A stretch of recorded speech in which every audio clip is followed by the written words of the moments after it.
2, 1, 0.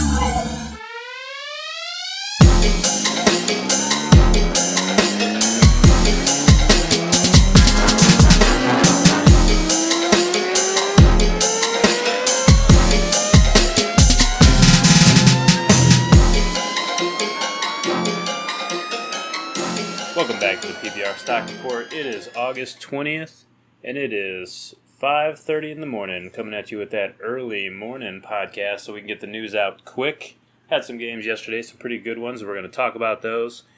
Once again, like always, you're with Joe Marshall and Trent Seibel. It's PPR Jesus and PPR Stack Grinder, so let's go ahead and get right into it. So am I still PPR Jesus? You haven't come up with a new name for me yet? No, I'm going to dig deep. I need to find something real good. I think I'm going to hit Twitter this week and see what we can come up with from the fans.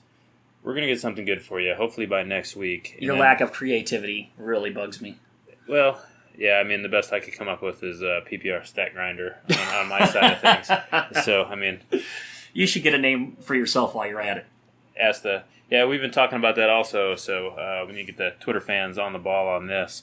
Good morning. 5:30, wow, this is aggressive. Yeah, it is aggressive. Joe actually is over here taking some pre-workout supplements, get himself zinging early in the morning. Some caffeine up in my life. I'm actually having podcast supplements right now in the form of Bud Light. Yeah, I came over and Trent has a beer open.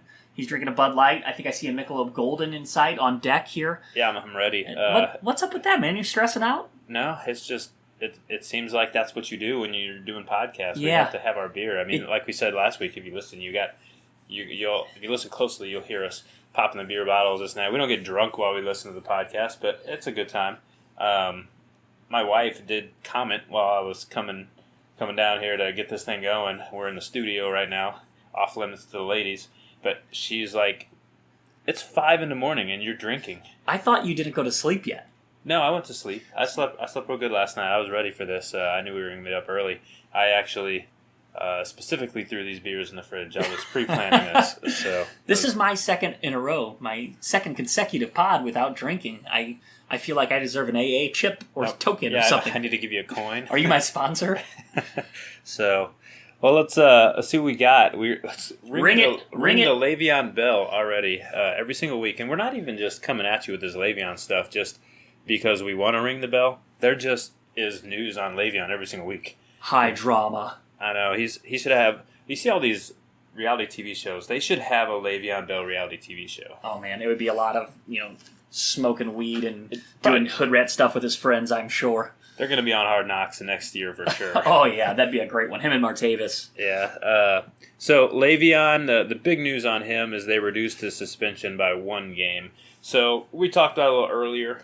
Same as last year, right? Same kind of situation. Yeah, he went from 3 to 2 last year, correct? Yeah, and we were really afraid that nothing was going to come of this. We were thinking Le'Veon's getting his 4 games. I did. We talked about it. It's not getting overturned. We did talk about the possibility if it went to 2 games, does he become our number 1? And we thought yes. Well, with the 1 game thing, I don't know that it really changes a whole lot. Yeah, I think that's kind of the temperature. I've been scouring Twitter trying to find what people think. Here's the deal. What's the deal with Le'Veon Bell? Sorry, that's a bad Seinfeld impression. He was already being taken in the first round, the late first round, at the worst, early second round. So people didn't really discount him too much. Now, granted, he would have been between 1 and 4 overall, depending on your format. So he slid, I'll say 6 to 8 picks. I don't think there's really any adjustment. I think people are going to treat 3 games just like they would 4. Yeah, especially when they've been approaching this from the get-go with the whole, hey, we've got replacement value this year, and whatever running backs we grab late, because there's plenty of them out there. Some people were grabbing D'Angelo, and some people weren't even messing with it. I've got Le'Veon in one of my leagues where I didn't even bother with D'Angelo. It was a 2-quarterback league. Mm-hmm. At that point, I needed the quarterbacks. But yeah, I agree. There's other running backs out there. There's replacement value. It's not the end of the world. So D'Angelo's a nice bonus if because when you have Le'Veon, not a bad idea just because of how well he showed last year. But I agree with you. I've seen him go as high as like the 6th round. That's way too rich for a 3-week or we thought 4-week player. I've mentioned his name a million times. We're going to talk about him later in the pod, but a guy like LeGarrette Blount is free. And with no Brady for the first 4 weeks, he is going to be high volume. He's going to be Herbal Essence, Pert Plus. He's going to get a lot of opportunities. They're a team that scores, so they'll be in the red zone. So there are options outside of Le'Veon. It's funny, I was arguing with a guy at work about the D'Angelo scenario, and it was that kind of exact argument they were saying about, if I get Le'Veon, I'm picking D'Angelo up early, because it just flows so well. And I even told him, this was yesterday after it got reduced to 3 games. I was like, but if you get D'Angelo, you're only getting him for 3 games. And he looked at me right in the eyes and said, well, what about the bye week? Oh. They're on the same team, dummy. Yeah. They got the same bye week. You're talking to the wrong guys about fantasy, unless you just want to make yourself really seem smart. That's why I talk to these guys. Okay, that's, sometimes I do that too. So, yeah, I mean, that's the big thing on Le'Veon. But, so the other side of it, though, I don't know what he's got over Roger Goodell. You were talking about that. What in the world? I know Roger Goodell, he rules with an iron fist. That's his way, and for some reason, Le'Veon, he gets, 2 separate suspensions reduced. I mean, they weren't overturned, but... not only was it reduced, but he should be moving on into phase 3, which means the next time he messes up, he gets an automatic 10-game minimum suspension, possibly the whole year. And now he'll stay in that 4-game realm. Yeah, he stays in phase 2. Well, good on him. I mean, so, hey, if you got him in a dynasty format, you got to feel a lot better, because now when he messes up again next year, you still only lose him for 4 games. What does he have against the month of September? He just doesn't want to play any games.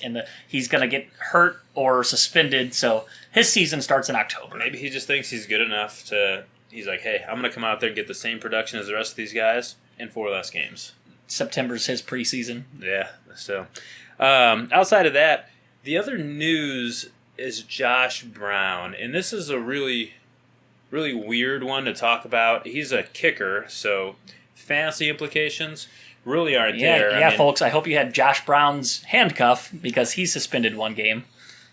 It's funny, because I'm probably the guy that you would think maybe would have Josh Brown's handcuffs since last year. I had a rookie keeper. Cody Parkey. Cody Parkey was my rookie keeper. What in the world? I kept the kicker.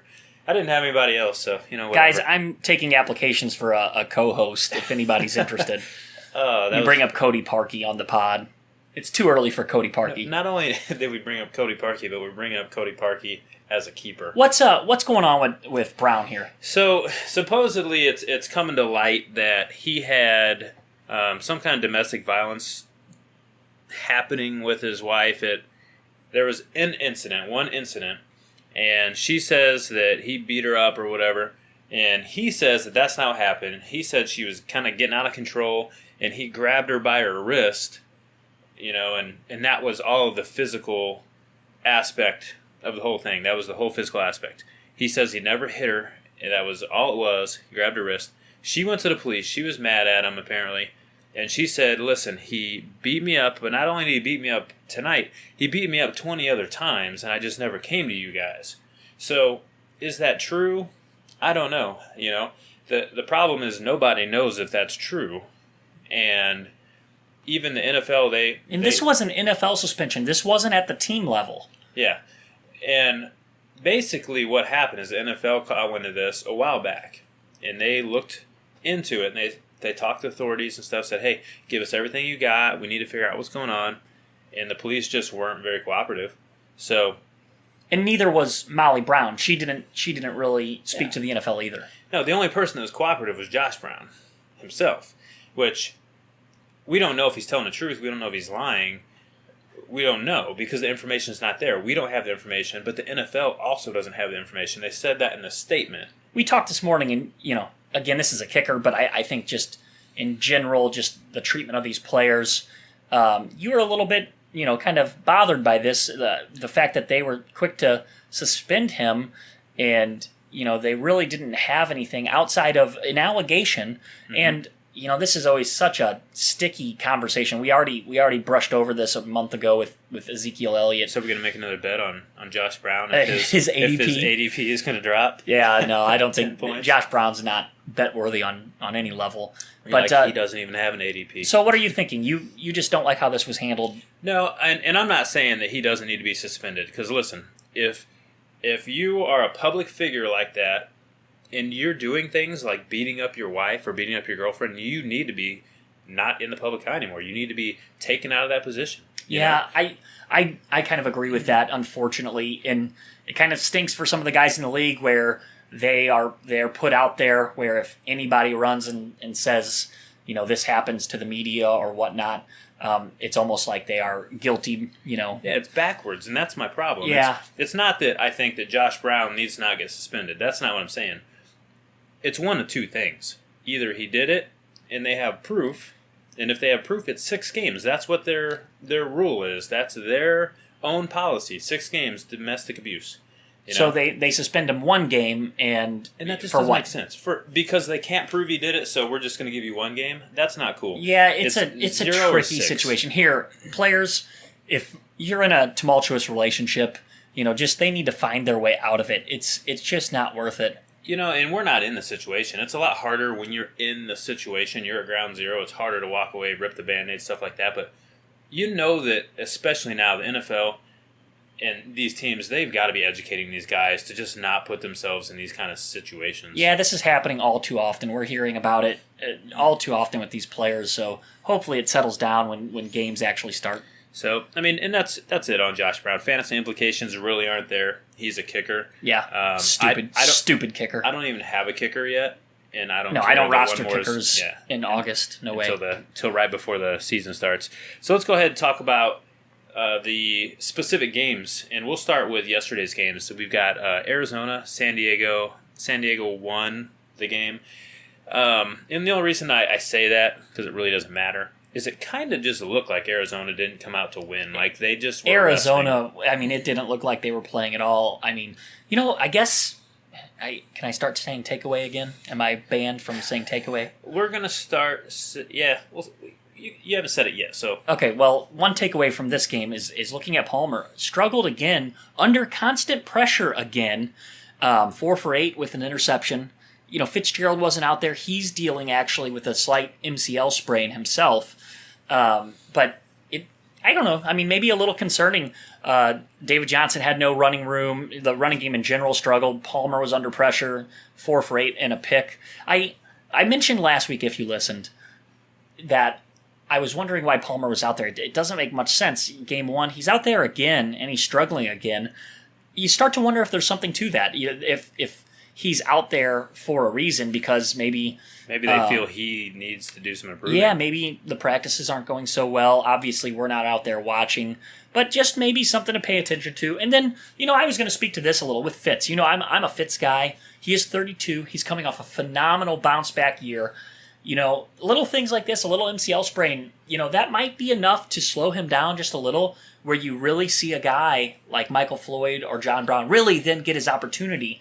So, just something to monitor. And I've said it. I think that Michael Floyd is the guy that I like. If you're looking at any of the Arizona guys, I don't like that core right now. And the reason is because I don't trust Palmer to stay healthy this year. Yeah, you've mentioned that. At some point, where do we start to wonder if Palmer of 2016 is going to be similar to Manning of 2015? They get to that point where it's just not there anymore. Yeah, here's the thing. We saw Manning a full 8 games the prior season where he looked pretty bad as well. And Palmer, he stayed strong all through last season. So, I don't know. I think the likelihood of that is low. But, yeah, maybe rely on the running game a little bit more this year if they can. But they're going to have to block, and we haven't seen that. On the San Diego side, Trent, what did we have there? Not a lot. The biggest takeaways that you got from the San Diego side, Melvin Gordon, 6 for 18. Meh. Nothing crazy. I really wanted to see more out of him after his showing in Week 1, that real nice catch. 44-yard touchdown reception. He caught for a touchdown. There's a lot of hype on Gordon right now. I feel like his cost is probably getting a little more expensive. There's no Rivers out there, so Arizona, they were able to kind of cheat in the box a little bit. So there wasn't much running room at all. So, and it's hard to really gauge what you're getting out of him. So it's kind of a muddy situation as far as the value on him. But Keenan Allen was out there, 2 for 41. That's exactly what you want right now from your star receivers. Yeah, played a couple series, got behind the defense. Make some nice catches, show that they got it, and then, step off and Couple let chunk other people games, do it. you have to like that. So, I mean, outside of that, there wasn't a whole lot there. Like you said, Rivers didn't play. It's hard to really gauge what's going on when you've got such a big piece of the puzzle not in there because, like you said, the defense can cheat. It's odd how some of these teams address these preseason games. You watch and you could tell some really come to play and compete, and some, like the second preseason game especially, it's like some just don't show up. This is a game where it kind of looked like both teams, there was a lack of interest altogether. Well, what happened is they listened to our podcast last week, and then they realized maybe we don't need these veteran quarterbacks out there. So they were one of 39 listeners? Yeah, I think we're up to like 57 last week. I mean, we are moving on up. Hey, we are on iTunes. Yes, now, we so are on iTunes. Do you know that? iTunes thinks we're not garbage. Yeah, they are less of cunts now. So, hey, that's cool. I'm allowed to say that because we're explicit. Yeah, we had to click an explicit checkbox because we say bad words every once in a while, and I talk about Bud Light. We, air quotes, I do. You actually stay pretty clean. I say things like mofo. Yeah, you're pretty PG. I talk like a 12th grader. I talk like a 12th grader. You talk like a 12th grader. Yeah. I talk like a 12. I'm not proud of it. I'm not proud of it. So, all right, let's move on to the Miami-Dallas side of the house. This was a game that I really enjoyed seeing for a lot of reasons. As far as fantasy implications, it's probably the biggest one that we had. Yeah, most talked about for sure. So we'll start with Miami. Miami only put 14 points on the board, but the thing that you got to keep in mind is if you didn't watch this game, you would see the 14 and be like, man, Miami didn't look good. Well, Tannehill had both of those touchdowns. He drove down for both of those. He was 12 for 20, 162 yards. He had 2 touchdowns. He was out there for 4 series, but he should have had 3 touchdowns. Yeah, Jordan Cameron dropped a sure touchdown. Yeah, and that wasn't pretty. But you got to like it. Tannehill, 4 drives, drove down the field 3 times, should have had 3 touchdowns, so he should have had a touchdown 3 out of his 4 drives. You got to like that for the starting Miami offense. Yeah, and they moved the ball, and one big thing was Jarvis Landry. He had 4 catches for 33 yards, just moving the chains. That's exactly what he is. He's not really the big time playmaker, getting behind defenses, but again, 4 receptions for 33 yards. He's going to eat those catches up. And we talk about PPR. He's a PPR machine. Oh, I know. He's an absolute monster. Most receptions ever through 2 seasons. That's impressive. And then Devontae Parker, he chipped in 2 for 16. That's a guy that needs to do something. I want to see. We saw the 44-yard touchdown from Melvin Gordon last week, and I thought, okay, that's appropriate. He was stale. His ADP was really going nowhere. What are we getting from this player? I kind of feel that way a little bit with Devontae Parker as well. So, week 3 is typically a preseason game where you see the starters play a half, bare minimum, 3/4 more than likely. So hopefully next week we see maybe a little bit more out of him. Kenny Stills, he showed well, 3 for 71. Out of nowhere. He's like Pardon me. Oh my gosh. He's like the creature from the Black Lagoon. He come out of nowhere, just. Yeah, three catches for 71 yards. I sound like a husky smoker. I sound like I smoked a carton of Marlboro Reds. You're back in week 1 again. I know what's going on here. But Kenny Stills, 3 for 71, got behind the defense for 2 touchdowns. I guess it's easy to forget. He's still a young player. I think this is his 4th year, originally drafted from New Orleans. Got an awesome neck tattoo. Yeah, he was a good college player at Oklahoma as well. They have quite the receiving core when you consider Stills. He can really stretch a defense. So that's something they might have to rely on. I mean, it's preseason, so I'm not going to try to overreact too much here, but the running game, again, was just hot garbage. Jay Ajayi came out 6 for 19 yards, didn't really show much at all. I personally haven't seen much from Ajayi at all. Watching his film from last year, and when I say watching his film, I mean looking at YouTube highlights. Even his highlights, I'm not impressed with. Whenever you watch a highlight tape, usually you're going to take something away positive. I think he's just your average run-of-the-mill guy. I hope I'm wrong. I've been wrong before. So I started off the pod, this year talking about Jay Ajayi being your boy, and you almost punched me in the face. Yeah. So now it's almost like a joke. Every time I see him, your boy. He's your boy. Arian Foster came out there. It was his first time getting on the field as far as live game action. 2 carries for -5 yards with a long carry of -1. Is that like my daughter when she's trying to do math? She's like, Dad, 2 positives makes a negative. Yeah. You'd like to think. It wasn't good. You would have liked to see something. Again, it's week 2 in preseason, so, let's not overreact. Or, moving to the Dallas side, should I say Overreactions? Yeah, what in the world? So, there's some tweets out there. It's if you get a chance, hashtag the overreactions. They're pretty funny. It's everybody losing their mind right now on how good Dak looks. Dak Prescott. He's dreamy. Prescott, yeah. What the last one I saw was somebody tweeting, what do you think Dallas can get for Romo right now? I know. Hey, look, good on Dallas that they have a backup that is showing well because Romo is injury prone. I mean, every NFL player is at risk of injury. We all know that. But Romo's a guy who's missed significant time, multiple years in the last 4 or 5 years.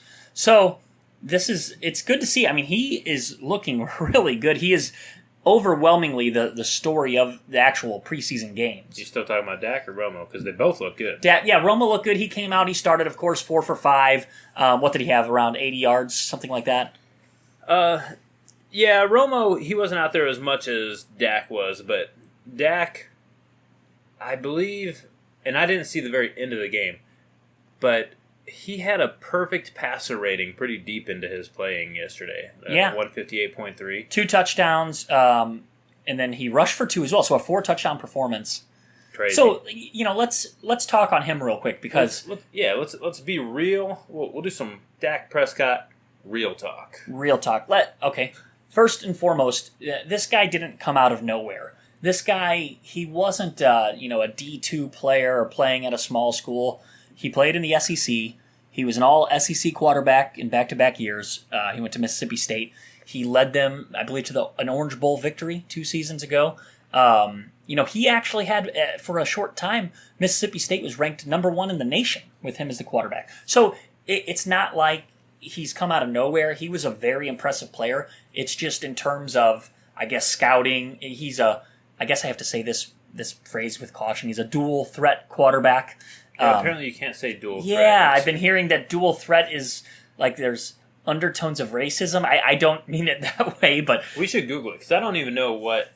I mean, I don't know what the racial implications of dual threat is. He rushed for 14 touchdowns in a year. He rushed for 13. So by dual threat, I mean, of course, he could beat you on the ground with his feet or through the air. I think it's a great term. Hashtag old people. I know. We don't know this stuff. Yeah. I was telling you, my grandpa was similar. He was talking about the Rams with Aaron Donald and Robert Quinn. Yeah, and Robert Quinn, how they're going to get double penetration all year. And I'm just like, Gramps, don't ever say double penetration again. Yeah, you can't say double penetration. So apparently you can't say dual threat. We're that person now with dual threat. So, but he is a dual threat. I mean, he almost rushed for 1,000 yards on multiple seasons playing for Mississippi State.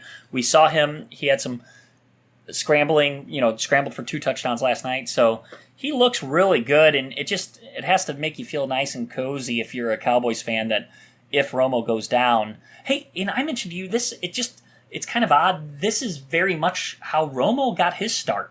Romo came in after an injury, and he showed really well. The hype train got rolling on him, and you didn't really believe it at first. And he was out there. Romo, when Romo was young, he really could run. I mean, he could really scramble.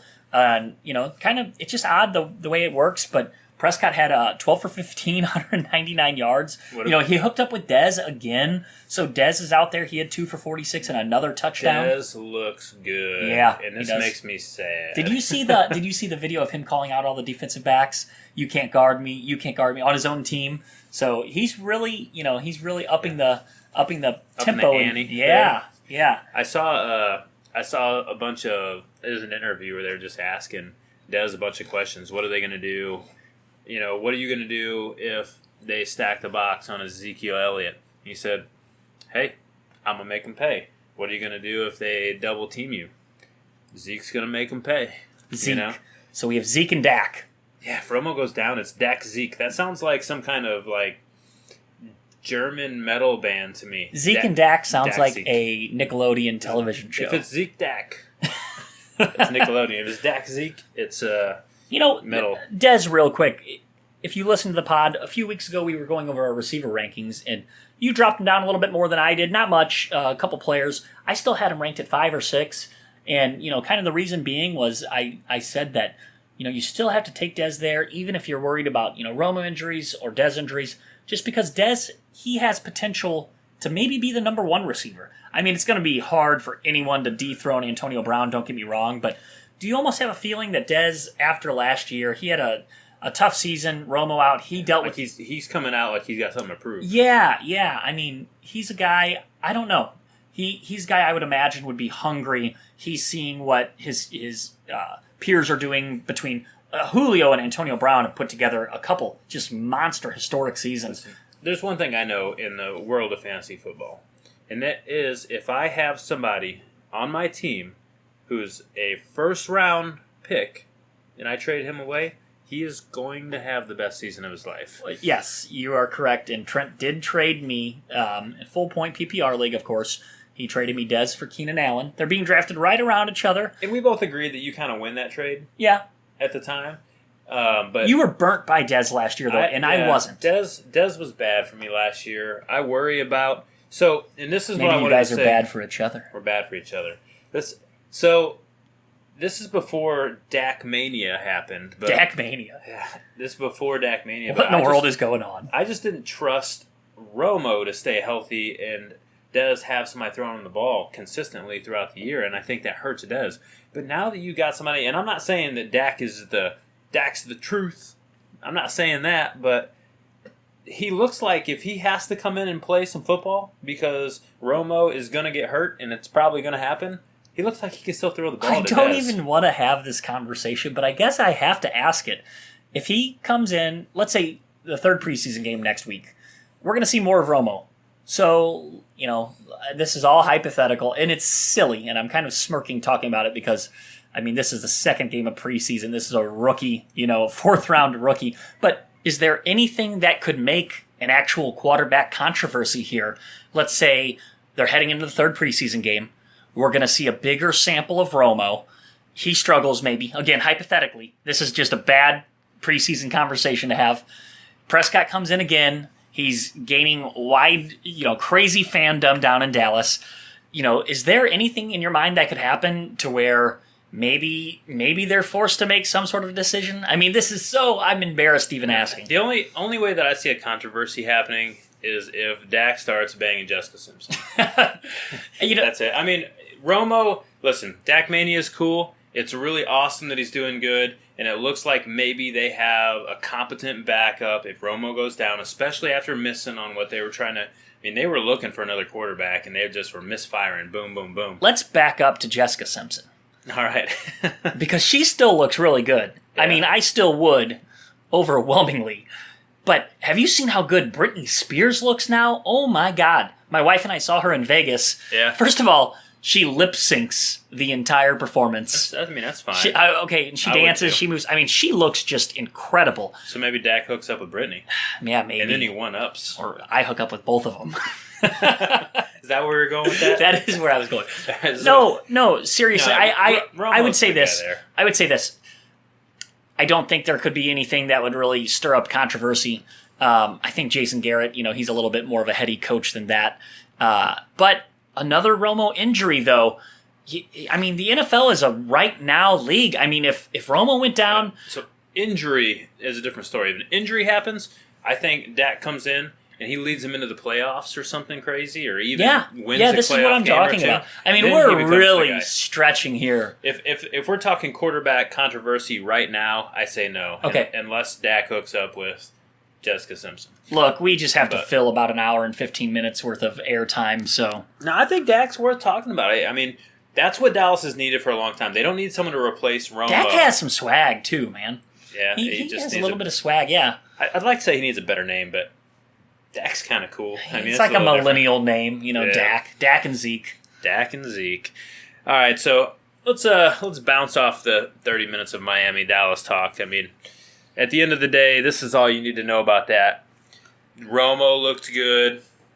Dak looked good as a backup, possible replacement. If Romo Dez goes looks down, really great. Dez looks really good. Ezekiel Elliott hasn't played, but you know what? At the end of the day, Ezekiel Elliott, they're not going to be able to stack the box on him. Zeke, okay, so, that's fine. Zeke didn't play. I know you said we're moving on from Dallas. I'm sorry, I'm bringing in more Dallas. Well, we didn't talk about Ezekiel Elliott, but he didn't play. What about Alfred Morris, though? I think he has really, I'm not sure that it's a conversation anymore of who the actual Number backup 2 is. Yeah, he came in and played pretty well. Alfred Morris is getting picked in the last round of every draft pretty much that I've seen. Yeah, if you're playing like a best ball or something, Alfred Morris is a steal. If you're playing a season long where you basically just draft a team and then manage that team only with no free agent or waiver moves. And oddly enough, so he had 100 yards, all-purpose yards. Yeah.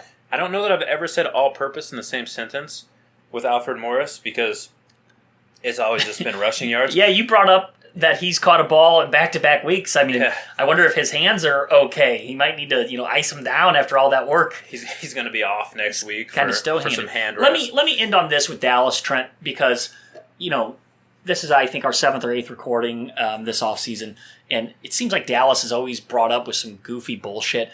And you know what? Over the last, I'd say, 7 to 10 days, it's really been good stuff coming out of the Dallas camp. And, even though they lost to the Rams, they kind of gave the game away in the last quarter last week. They scored 24 points. They scored 41 here. Dez touchdowns back-to-back games. Some momentum rolling in Dallas. They needed this, some actual on-the-field good stuff going on. They put up good points, like you said. So, and that's what you want to see. Like you said, last week they looked good against a double penetration Rams. Oh, yeah. Defense. Quinn and Donald, DP. Oh, so this is going real lowbrow here. All right, so we'll move on. We have Washington and the Jets. Big thing in Washington, if you were watching yesterday, Matt Jones, he had 7 carries, 31 yards. He was really running as the lead dog. It wasn't really a rotation. He was running as the guy. And then he goes out. All of Washington holds their breath. What's going on with him? So the word right now is he has an AC joint sprain, basically a shoulder sprain, right there at the outside of your clavicle or whatever. That's a real tender spot.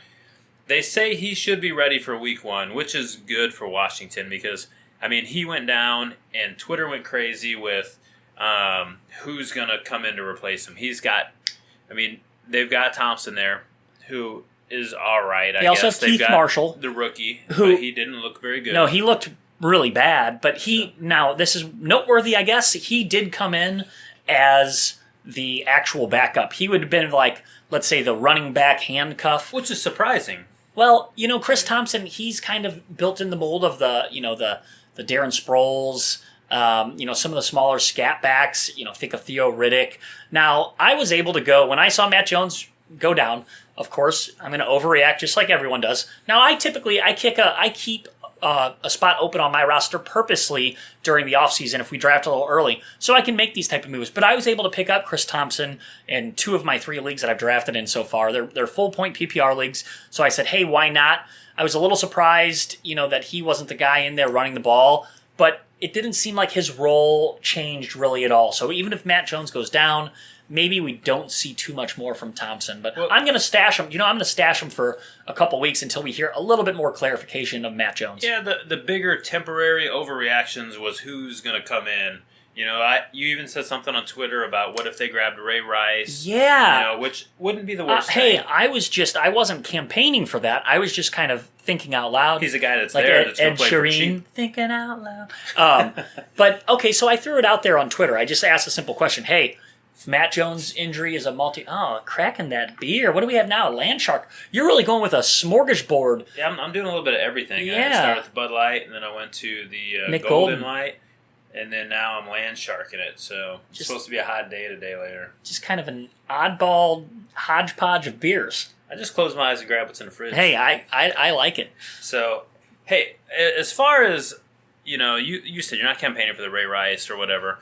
Your first thought was something like that. I actually was wondering if Washington calls Dallas and says, can we have our boy back? Can we have Alfred back, please? We might have messed that up. No, but okay, real quick, on the Ray Rice thing, I posted to Twitter, actually had a lot of traction, a lot of reaction to it. Just, hey, if this is a multi-week injury or longer, would Washington consider dialing Ray Rice?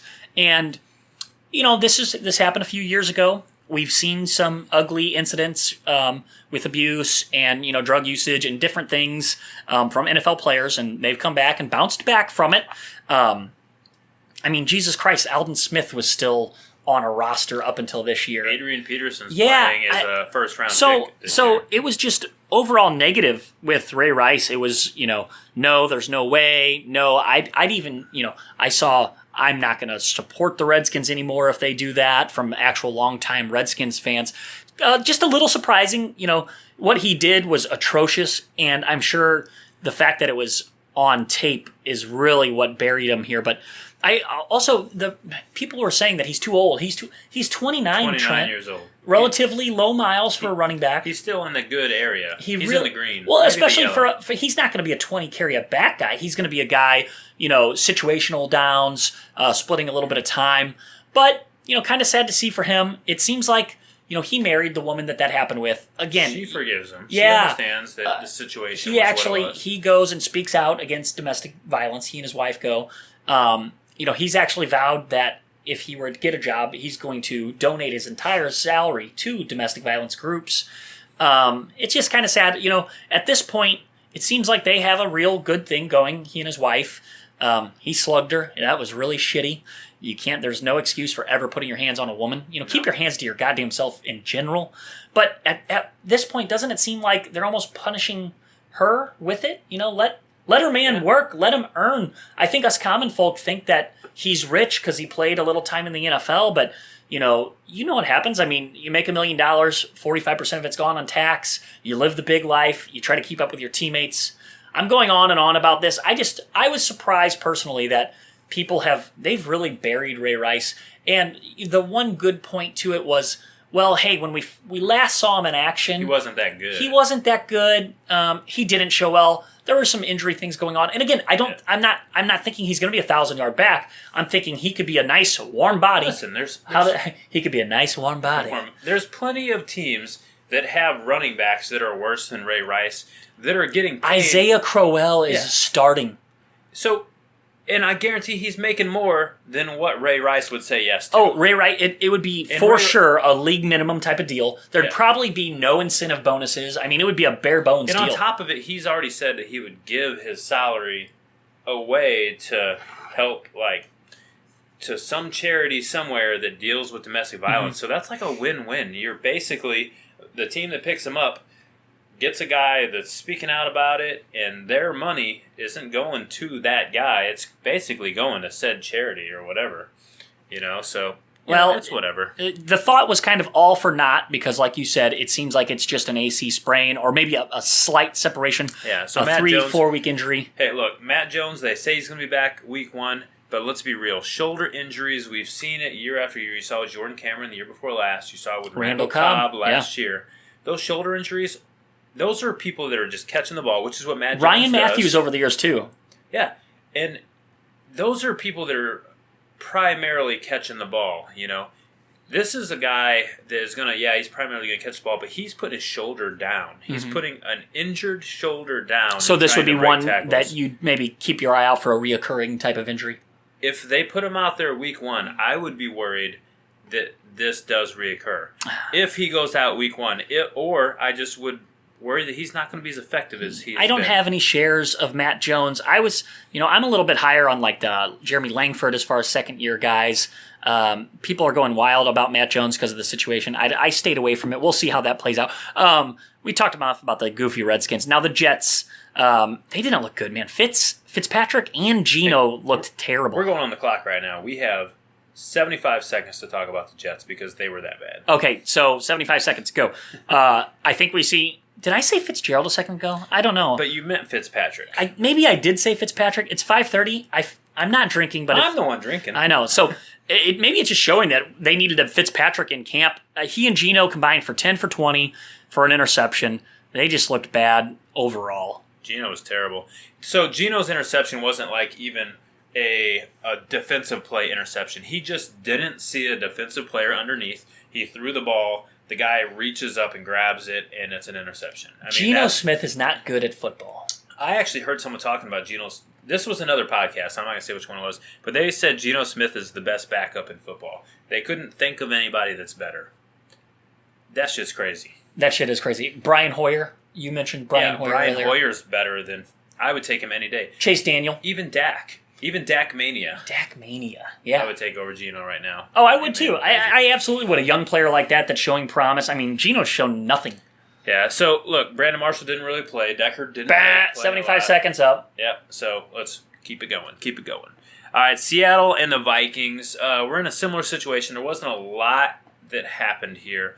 The bigger news on the Seattle side of things is the legend of Christine Michael. The legend of Christine Michael. There he is. 10 carries, 55 yards. What if this is his year? I feel like we say this every single year.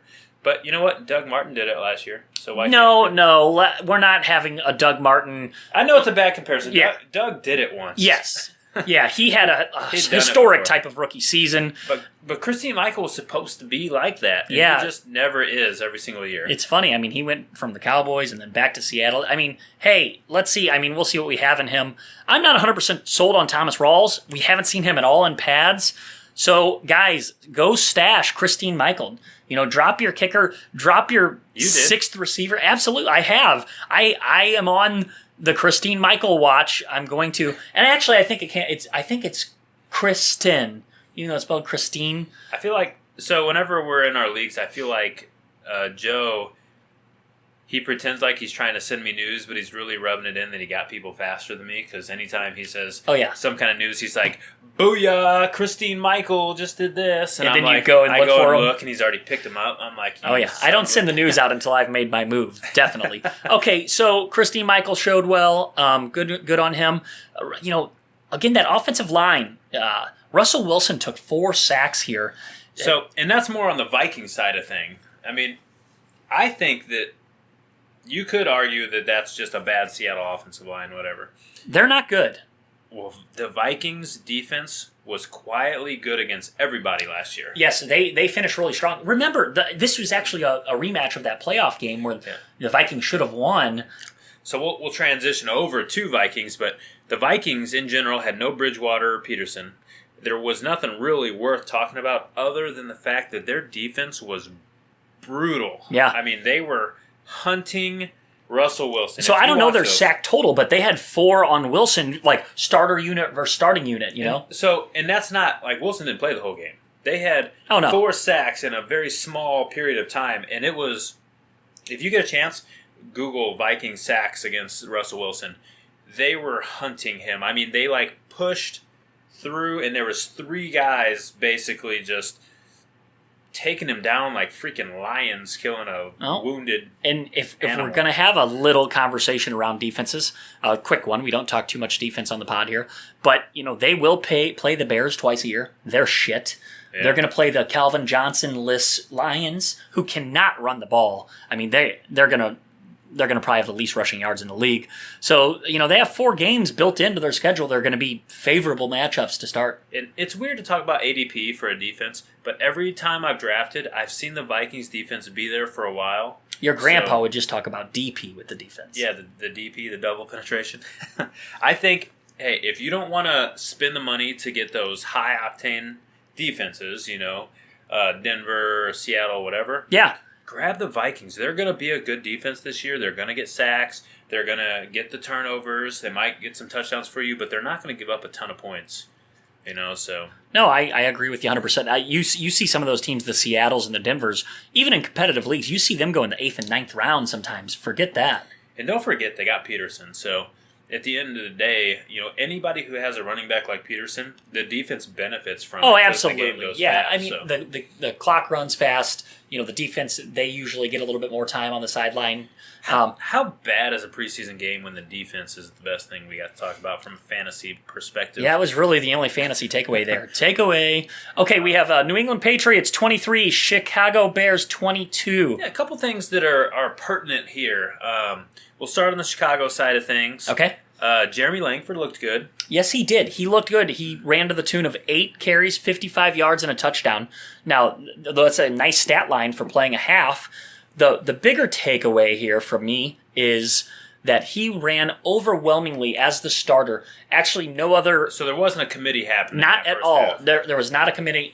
He actually was only running back with a touch until about 1 minute left in the first half. And by then, they had taken the starters out. So that was a nice takeaway. He's a little bit of a sleeper, I'd say, to watch. I mean, he has close to a ninth round ADP.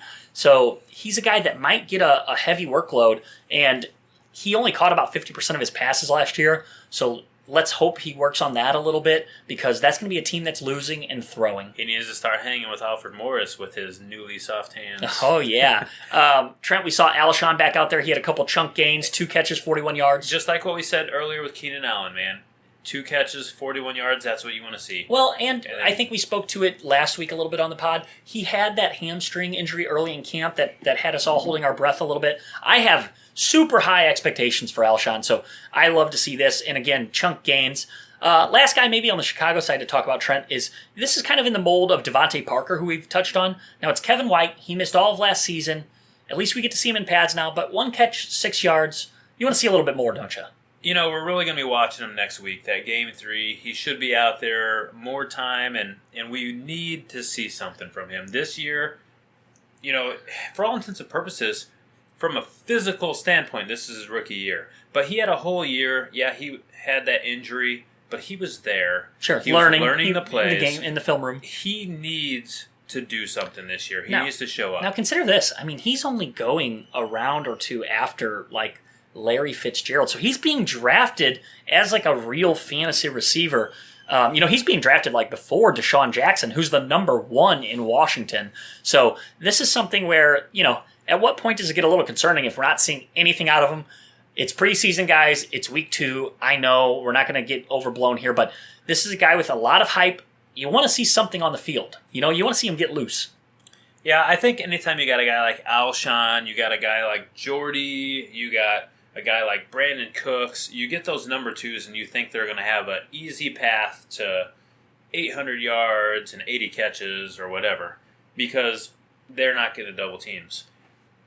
And it should, on paper, make sense, and we need White to at least do that. We need to see that he's capable of that, otherwise you're basically wasting a pick. New England side, Trent, we had Jimmy Garoppolo, kind of the same thing as last week. He played a lot of clock, and he threw the ball plenty of times. Look, if you are doing the no quarterback strategy and you're waiting late and you're going to pick a quarterback later in your draft, or maybe 2 quarterbacks later in your draft that you want to use for streaming purposes, which is what I've done in most of my drafts this year, Garoppolo is going to be a real guy to just grab with. I mean, you can probably get him in your 15th pick. So he's only good for 4 games, but he's going to probably, from the looks of it, be good for those 4 games. I only see value in the deepest of deep drafts, or mainly 2 quarterback leagues. I actually picked him up in our 2 quarterback league that we just drafted with a last round pick. I do have Brady, so I thought about those first 4 weeks. Let's say you didn't have Brady, though. Do you still grab him to play him for those first 4 weeks? I'm not sure I do, Trent. They do start out against Arizona on the road. Arizona has a pretty tough defense. That's a lot of travel also. Patrick Peterson. Yeah, so I don't know. And then you look at the 3 games after that, we're going to have to see who he plays. No, I don't think I do. I think if you have Brady, maybe in the last round you take him. In 2 quarterback leagues, I mean, everyone's getting drafted. Everyone. So how about this then? Brady, you got to feel better about picking Brady, knowing that you can probably get Garoppolo as your last pick in the draft to basically pick up the slack for him for those 4 weeks. Yeah, I hear you, but it's kind of like that same conversation with Le'Veon Bell and D'Angelo.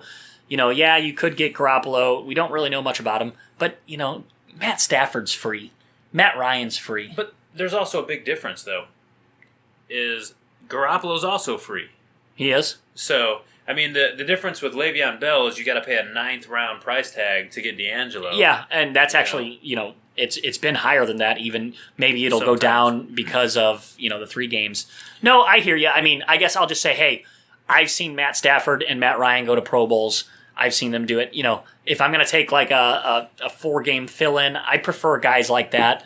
Not saying Garoppolo can't do it. I mean, here he was 16 for 21, 181 yards. He looked good. Yeah, he does look good. He looked good last week. I just, I see him start out on the road against Arizona there, and then his time shrinks to 3 games that you might possibly play. I'm not sure he's worth rostering in most situations. So the thing that I see with him being good is I have to imagine that you don't lose any value on Gronk. I actually, in some ways, I think that this bumps Gronk's value because for those first 4 weeks, you gotta think Gronk is going to be a safety valve for him. So their third string tight end, AJ Derby, 6 catches, 71 yards, and a touchdown. So their third string tight end that's not named Gronk or Martellus Bennett is scoring. He's putting up numbers that you want from your tight end as a first stringer. Absolutely. So I see what you mean. Yeah, I mean, a lot of young quarterbacks, they do rely on checkdowns. Maybe if Deion Lewis comes back. Again, what's going on with Deion Lewis also? He hasn't been activated off the PUP list yet, and they're kind of talking about him maybe being on the opening the season on the PUP list, which he'd miss 6 weeks if that's the case. Yeah, I talk about J.J., I'm jumping back, being your boy or whatever as a joke. My boy. But from the drafts that we've been in together, LeGarrette Blount is kind of your boy right now. LeGarrette Blount is 11 carries, 69 yards, a touchdown. He's free, Trent. He's a 10th rounder. I mean, you have people taking their second quarterbacks when a starting running back is being taken. He's looked good, too. He has looked good. It's just it's a situation. He's going to get a lot of carries. They want to protect Garoppolo, and he's going to get, I would imagine, the vast majority of the work down in the red zone. So, I mean, and he's a guy that's getting taken super late, like you said. So, if you're looking for value, you see LeGarrette Blount there, grab him. I mean, he's not expensive, and he has the potential to be a running back too. Oh, yeah, especially, if you just need somebody to fill in for a couple weeks or whatever. Yeah, he's a good pick. All right, so Chicago, New England, like I said, a lot of good takeaways from that. We'll go ahead and slide on down to Green Bay and Oakland. Green Bay won this 20-12.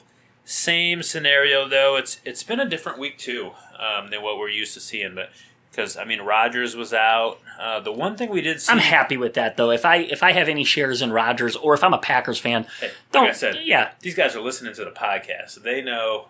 We said it last week. These guys don't need to play. No, I don't want them out there. Yeah, not at all. So that's what I'm sticking with. It makes me feel better. They're listening to the podcast. Eddie Lacy was out there, though. 9 for 45. Eddie Lacy actually looks good. I think I might have to actually do this P90X thing. He looks really good. Cheeseburger Eddie. Big old fatty. Slow, this and that. Cheeseburger Eddie, we've called him that for a couple of years. Even when he was playing well 2 years ago, I called him Cheeseburger Eddie. But last year he was for real Cheeseburger Eddie, and he didn't look that good from everything we've seen until like yesterday. Well, no, he actually didn't look bad last week, but yesterday he looked good. He actually looks like he's been getting in pretty good shape. I mean, we might have to change his name to Turkey Burger Eddie. That's a lot to say. Yeah, Turkey Burger Eddie. TB Eddie. I still don't have many shares. Shares in Lacy. I need Lacy to be good because I did pick him up. I bought into the hype that he's getting in shape, and I mean he looks like it. So Turkey Burger Eddie might be a good pick. He's going at the end of the second round. Yeah, around the third. Still rich for my blood. He has to do too much in real life. I say it every week. Okay. That's really it on the Green Bay side. Oakland, I've always called, not always, since last season, Oakland kind of reminds me of we'll say New England West. They play the dink and dunk game. Derek Carr showed really well. They took it to a new level. Yeah, new level of dink and dunk. 9 completions for 38 yards. 9 completions for 38 yards. Wow. 4 yards per completion, huh? Woo. Yeah. Yeah. I don't know how you expect to move the chains that way. Latavius Murray, 6 carries, 19 yards. Not much there. I'm sorry. And then Amari Cooper showed 2 catches, 21 yards. Which is right on par. Like we said previously, that's what you want to see out of your early, your star running backs in this week. It was a real ugly watch. I watched this game, and watching the Raiders try to move the ball was kind of ugly. But again, week 2 of preseason, they're a team I have high hopes for. I've actually predicted they'll make the playoffs. So, and Green Bay's got one of those sneaky good defenses too. It's not. You don't hear anybody talking about Green Bay's defense, but they're pretty decent as well. Yeah. Moving on. Atlanta, a little bit to take away from that. Devonta Freeman looked good. Yeah. 4 for 40. He ran it 4 times, average of 10 yards. Gotta like that. And a touchdown. So, but everybody expects Freeman to be good. We're just confirming. You say everyone expects Freeman to be good. Well, I guess Nick Horvat from our APQ league doesn't. I picked Devonta Freeman, and he was giving me crap. Oh, I personally think Devonta is going to be great. Again, he had 50 more points in the second running back in PPR leagues last year. Not everyone thinks he's going to be good. He's being drafted in the middle to late of second rounds. A lot of people still believe that Tevin Coleman's going to eat into his production. So, yeah, I agree that's kind of dumb. But, here he is, 4 carries, 40 yards, and a touchdown. Tevin Coleman's a good handcuff. Yeah, he is a good handcuff. I would invest in him. So, I think where the news is, if you're trying to tell somebody something they don't know, is Sanu. Muhammad, that's your boy. You've really kind of liked Sanu over the last few years. I had him last year. He had a couple, when AJ was out, he had some good weeks. Mm-hmm. And, he put up some good numbers, but... He's going to be the true number 2 there. And you got to like that. In Cincinnati, he never really developed the way that I was hoping. I held him on my team for a while, and I ended up regretting it. Well, and there were more mouths to feed in Cincinnati, too. You have to think. There was A.J. Green. There was Marvin Jones when he was healthy. Mm-hmm. Tyler Eifert. They have a running back in Gio Bernard that sees 60, 70 targets a year. So there's going to be less mouths to feed down here in Atlanta, and he's not going to see any kind of coverage because Julio is going to get all of the coverage. Well, listen, think about this, though, and don't punch me or anything, all right? What if Julio goes down? Oh, I do want to punch you. You'll be heartbroken, I know it.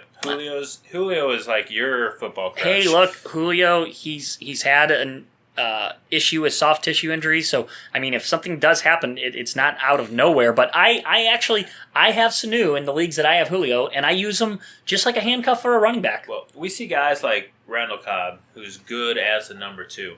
But when he becomes the number 1, we saw last year, he just wasn't number 1 material. Sanu, he basically vaulted into the limelight when he was the number 1, when AJ was down. He did and really that was good. 2 seasons ago. Yeah, and he put up points. Yeah. So, you know what? If Julio does go down and you have Sanu, you might have a really good value in that. I think he's being drafted late in the majority of leagues, but again, if he's out there on your free agent list, he'd be a guy I'd grab. Snatch him up. I think he's going, I see him go around the 12th. If you wait past that, you're not going to probably get him in the 15th, 14th. He's going 11th or 12th.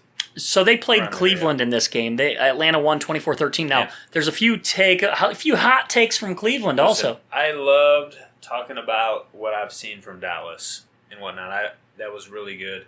But Cleveland has been the biggest surprise for me. And I wouldn't say it's just Cleveland per se. It's RG3 and Terrell Pryor. RG3 looked really good. RG3 looks legit.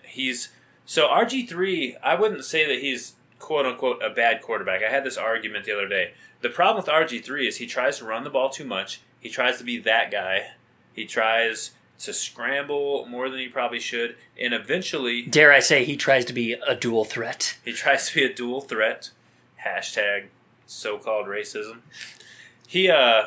Another long ball to Pryor. Pryor got behind the defense, 50-yard touchdown. And you pointed out he burnt a Pro Bowl corner here in Trufant. Yeah. And so he wasn't...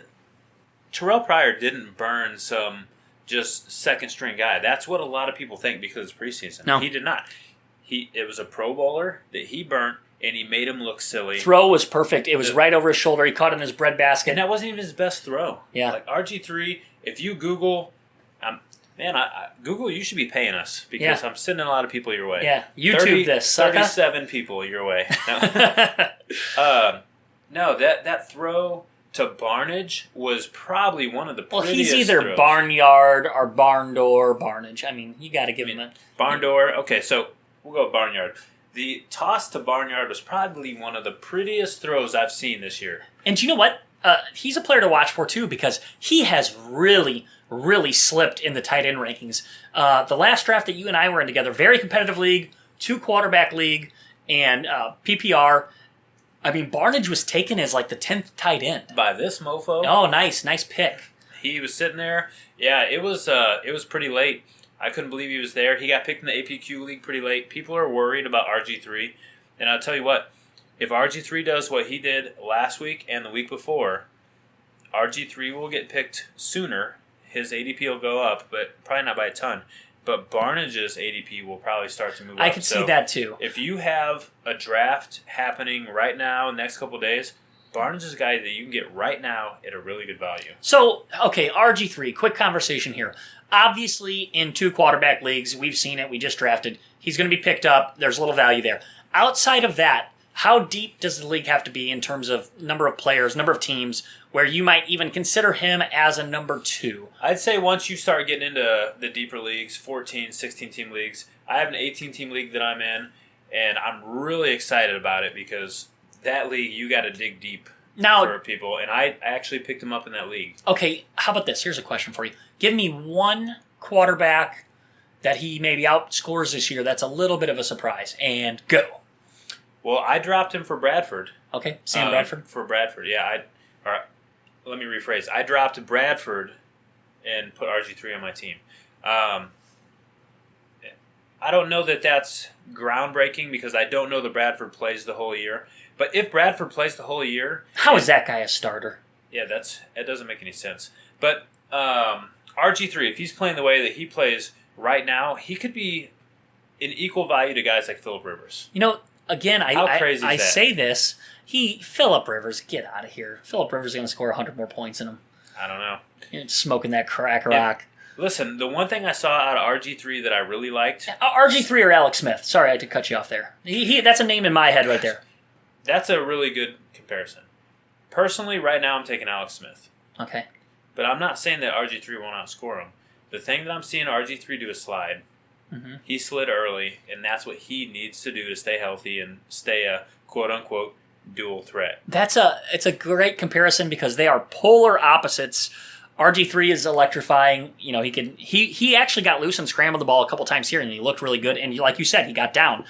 Alex Smith, watching him play quarterback, it's the game manager. So it's like a whole nother level of game manager. I'd love to see some advanced, metrics on how often he throws the ball, even 15 yards downfield. I mean, he has a little kid arm. Well, let's move on to the Detroit-Cincy game. We got 2 games left to talk about. There's not a ton of news on either of them. So, Detroit side of things, another guy that I can say is ya boy. Oh, yeah. Marvin Although Jones, I have 0 shares in him. Because he gets sniped from you every single time. When we start talking about daily, when the season's a little closer, Marvin Jones is going to be a daily guy, DraftKings, FanDuel. At least at the beginning. Yeah. I think his cost will be low. Guys, cost a ton. He's the number 1 receiver in Detroit. So far. Yeah, well, I mean, I don't think it's so far. I think he's slotted as the number 1 receiver. I don't think Golden Tate's... I don't think his status is really going to change. I think his role is going to be exactly what it's been. I'm trying to get through this. I know we need to get wrapping this up. Again, with Detroit, that run game looks awful. Just terrible. Yeah, I mean... Stafford looked all right. 113 yards, 8 for 11. Yeah, I mean, he's okay. 11. Again, I mean, that just goes to show Stafford's a guy who can support 2 receivers as far as fantasy value. So I see in PPR leagues both Marvin Jones and Golden Tate having value, regardless of how bad they may be. On the Cincinnati side of things, we actually flip-flopped a little bit. So Dalton was all right. He was Dalton, 7 for 9, 78. So Dalton not a was lot of drop Dalton. passes. Yeah. Very Dalton-esque. He was Dalton-esque. He had really red hair. But Jeremy Hill. All right, so last week we were saying, hey, it looks like Gio's the guy. This week it looked like Jeremy Hill was the guy. Yeah. That ADP is going to flip-flop back and forth. They're pretty close to each other. See. But I think people will still take Gio and PPR. Yeah, he's so Hill was 3 for 16. He did have a touchdown. Running very decisive. I mean, he looked good. Now, he had all of that on the very first drive. We didn't see Gio at all, and then Hill got the work in the red zone as well. So Tyler Boyd, that's a name that you're hearing more and more from. He only had 2 passes. So what we saw out of Tyler Boyd is what we want to see out of our veteran receivers.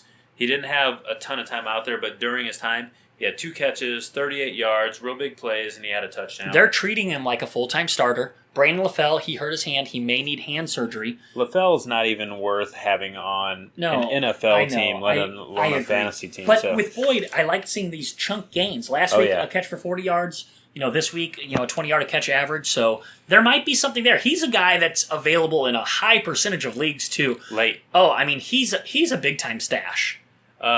Yeah, Tyler Boyd, if you got a chance for him and you're going to drop somebody, like if you got any garbage receivers with James Jones on Oakland. Oh, yeah. He's like with that. San Diego now, actually. Or San Diego, yeah. Some other California team. It doesn't matter. He ain't going to play. Or he's not going to make any kind of difference. If you got any garbage receivers that you don't even really know who they are, drop them, pick up Tyler Boyd. Because that's a stash that has a really good potential to pay out for you. Last game, we're going to talk about Pittsburgh, Philadelphia. This is going to be another 75-second deal here because the biggest takeaway I got... Landry Jones threw 4 interceptions for Pittsburgh. Yeah, but I don't know that that's a big deal because nobody's picking up Landry Jones. It was just funny to watch. But here's a guy that's on a lot of rosters is Sammy Coates right now. He's a lot of hype, and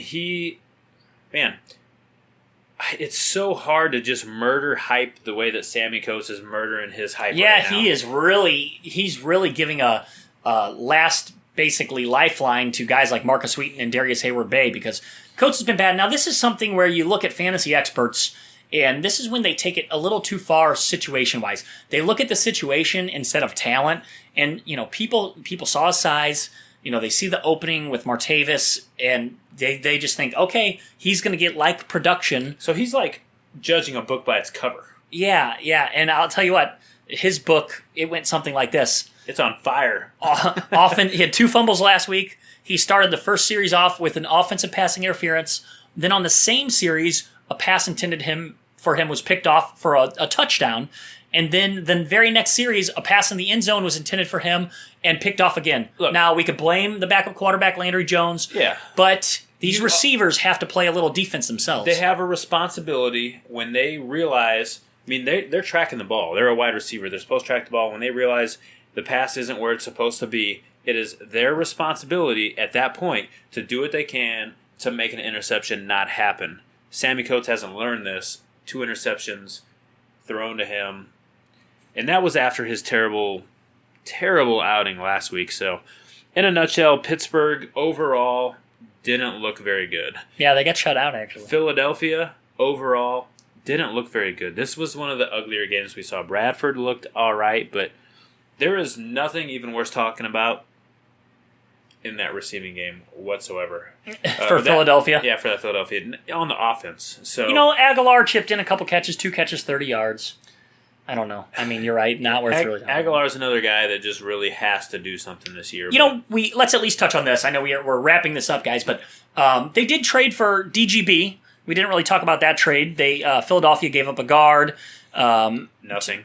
Yeah, and they get DGB.